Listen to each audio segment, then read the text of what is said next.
Round 1 of the 6-round Altherm Window Systems 2017 New Zealand Jet Sprinting Championships was held at New Zealand's newest permanent jet sprint track, the Methanix Aqua Track in Waitara. Leighton Manel and his team had done an amazing job, and a big crowd turned up, but so too sadly did the rain, and the racing was cancelled before eliminations, which gives us a chance to recap last year's season and catch up with the teams. The Merry Sprint Bowl just south of Auckland was the venue for round 1. The nature of both high and low speed corners and sheer pace of the rotation demanded respect, and by eliminations the cream had risen to the top. Despite this earlier glitch, Warren Farr and Ben Thomas and Hustler picked up third. In second place, the Hamilton pairing of Rick Burke and Alf Kill in Firewater, but taking the maximum 30 points and the number 1 spot, Kate Hugerbrug and Blake Bryant.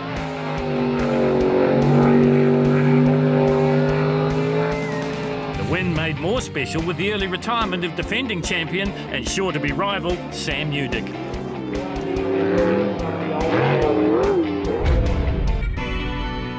Scorching temperatures and a big enthusiastic crowd surrounded the Shelter View Aqua Track for the traditional day after Boxing Day racing. Round 2 of the 2016 PSP Championships. Quick out of the gate, and despite this, quick all day husband and wife combo of Kathy and Bevan Muir. They were third. In second, defending champion Sam Udick and Glenn Mason. New engine parts arriving just in time. But once again, taking the win and making it 2 for 2 with the Gisborne pairing of Kate Hugerbrug and Blake Bryant in Harvest Transport. They now led the championship from 4th place getter Rick Burke and Udick in 3rd.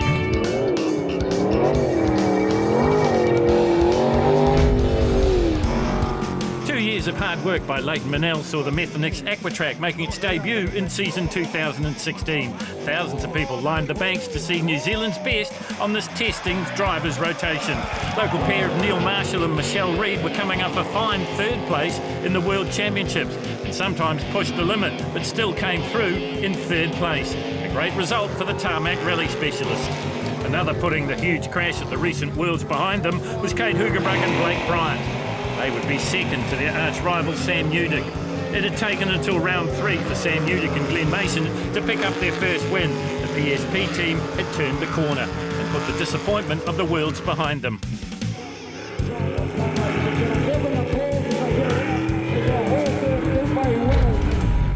Blake Bryant held a slender 5-point cushion over Sam Udick as the teams headed to the pristine surroundings of the Riverside Jets track just outside of Hastings for round 4 of the Altherm Window Systems Group A Championships.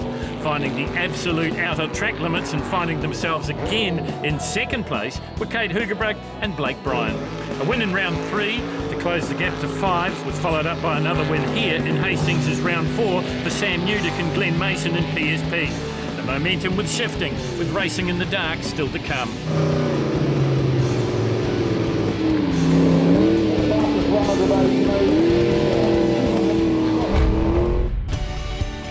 Round 5 under lights at Shelter View was always going to be a game changer in the Altherm Window Systems Group A class, and so it proved.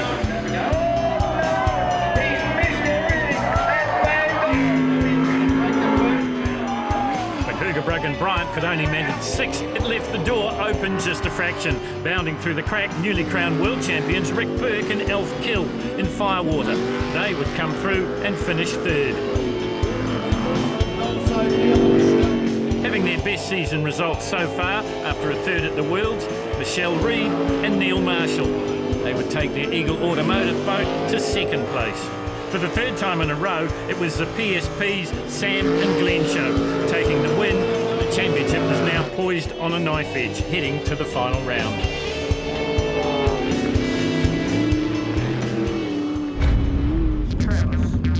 The Altherm Window Systems Group A Championships came to Featherston for the final round with just 3 points separating the defending champion Sam Udick from the comeback kid Blake Bryant. It was all to play for.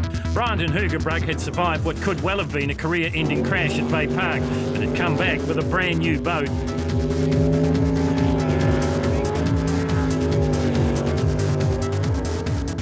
Udick and Mason had put the disappointment of a final round mistake at the Worlds behind them and had been on a tear, winning the last 3 rounds. They repeated the dose here at Featherstone, relegating Bryant and Hoogerbrug to the runner-up spot and claiming their third championship in a row. It had been a dominant performance for the PSP racing team. Save for a mechanical gremlin at Mary Mary's round 1, they had never finished lower than second, right throughout the 6 rounds.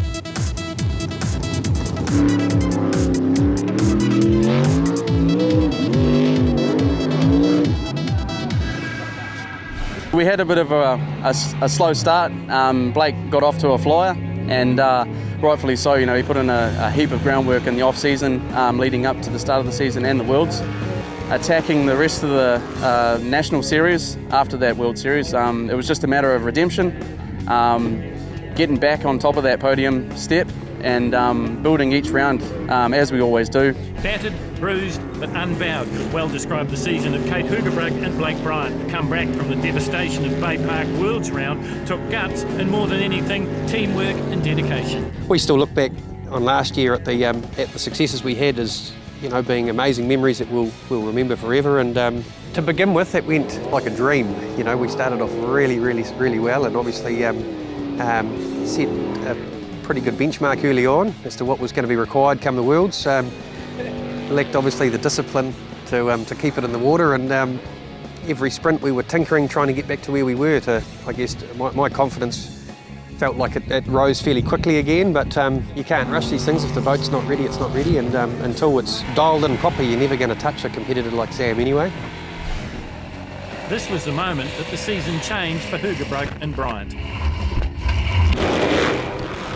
It's inevitably made me an older, wiser driver as a big accident like that will, but I still feel perfectly confident out there.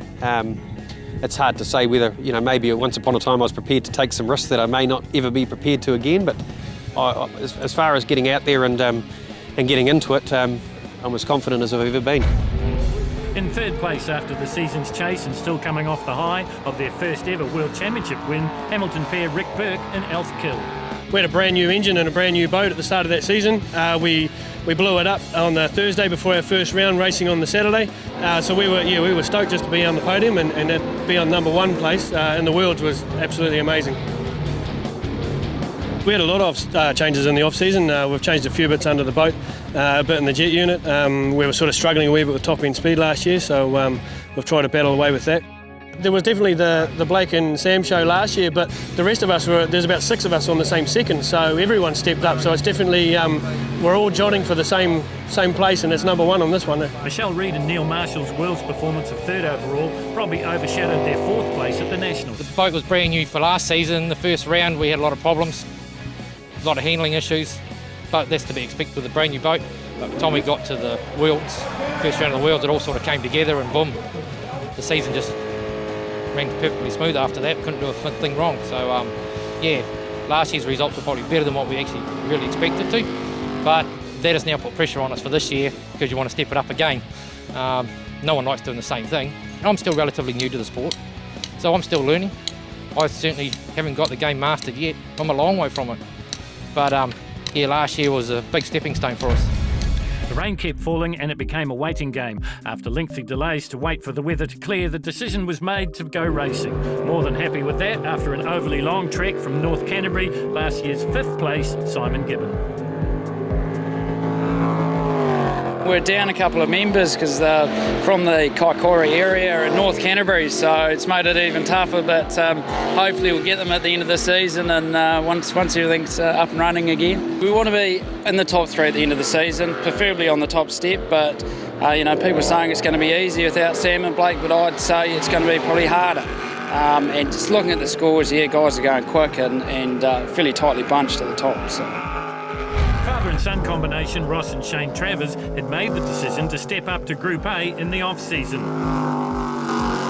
We've done 2 or 3 years in Group B, been reasonably pretty successful. So I thought, right, it's time to step up, and we've had the opportunity to do it with some help of quite a few people, so here we are. The boat actually handles better, I find, with Group A. There's, with the extra horsepower, so extra 100-odd horsepower, it actually sucks better onto the water. Rotation's good, like that. There's just a few little bits and pieces we're sorting out with the new motor. We only put it in 2 days ago. So it's basically just a bit of tuning here, and that's what the plan for today is, to get that running perfect. by the end of the day for setting up for the rest of the season. With the two in front of them moving to the superboats, everyone thought that Rick Burke and Alf Kill would slot into the top spot with ease. Everyone except the current world champions. It looks like a fast track, but it's not. It's going to have to be smooth. There's so many things out there that can catch you out. There's a lot of big waves and a lot of curbs on the islands that are hiding under those waves. So I think people are just going to have to settle down and get on with a bit of pedal movement. Oh, it's definitely going to be a hard fight. I mean, everyone knew that there was about 6 of us sitting on the same second, and they were all trying to be 2 seconds faster again this season. So it's definitely the fight will be on.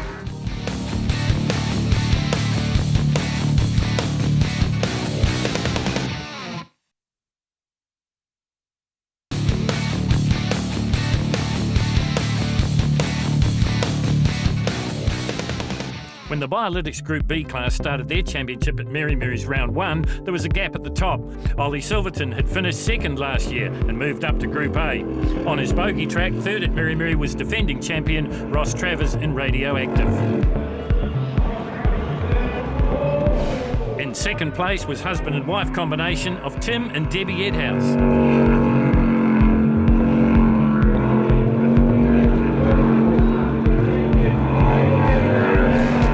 Sending a message to their competitors, Team Schizo Racing. Patrick and Jay Hayden from Te Awamutu would take the flag and the 30 points in the championship lead.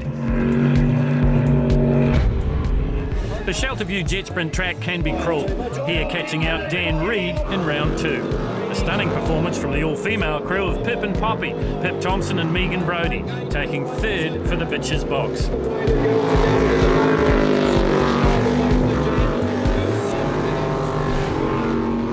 Another runner-up spot, just as they had been at Mary Mary, were again the husband and wife combo of Tim and Debbie Edhouse in Liquid Addiction.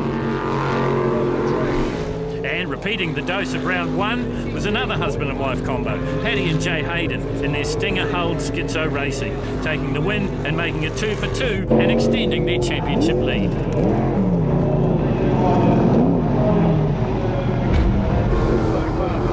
At a circuit dubbed a driver's track, most of the Group B competitors were happy with Waitara for round 3, all except New Zealand number 3 Hayden Wilson, his day ending early. On the podium again, but this time in third place, Tim and Debbie Edhouse in Liquid Addiction. In a close run contest, Paddy and Jay Hayden duelled with defending champion Ross Travers, and it came down to hundredths of a second in the final. Second this time for Schizo Racing. After a shocker at round 2, it was time for the defending title holder to step up, and that's what he did. Ably guided by son Shane in the navigator's seat, Ross Travers took his first win of the season in Radioactive. At the halfway stage of the Group B Championships, the teams headed to Crownthorpe, just outside Hastings and the Riverside Jet Track. Despite his spectacular exit at Waitara, right in the thick of it was Wanganui's Hayden Wilson, third.